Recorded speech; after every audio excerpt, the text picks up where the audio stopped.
বিসমিল্লাহির রহমানির রহিম। আজকে রান্না করব ডিম আলু টমেটো দিয়ে। ডিমটাকে আমি হলুদ দিয়ে মাখিয়ে নিলাম। এবার তেলটা গরম না হওয়া পর্যন্ত অপেক্ষা করব। ডিমটা দিয়ে দিলাম, এবার ডিমটা ভেজে নিব।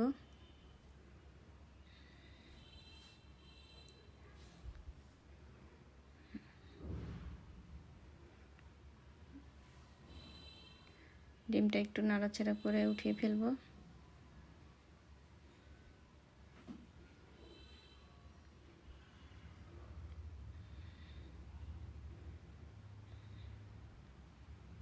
পেঁয়াজ কুচিগুলো একটু ভেজে নিব।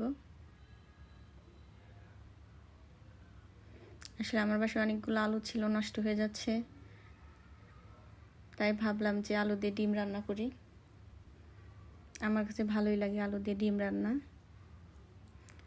হলুদ মরিচ গুঁড়ো দিয়ে দিলাম, আদা রসুন বাটা, জিরা গুঁড়া, হলুদ গুঁড়া, লবণ। একটু নাড়াচাড়া করে একটু গরম পানি দিয়ে দিব। মশলাটাকে একটু কষিয়ে নিব। কাঁচামরিচের ফালি কয়েকটা দিয়ে দিলাম।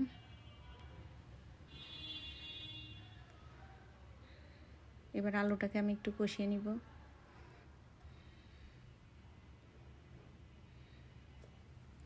আলুটা ভালো করে নাড়াচাড়া করে একটু ঝোল দিয়ে ঢেকে দেব। এবার একটু কিছুক্ষণ পরে আবার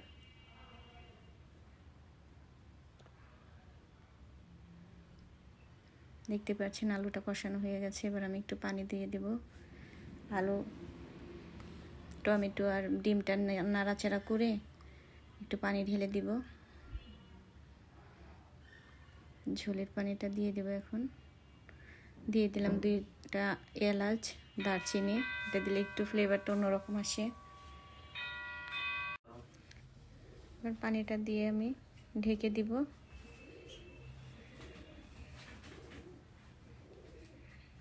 দেখতেই পাচ্ছেন আমার আলুর তরকারিটা আলহামদুলিল্লাহ হয়ে গেছে। ভালো লেগে থাকলে লাইক কমেন্ট শেয়ার করবেন আর এভাবে রান্না করে দেখবেন।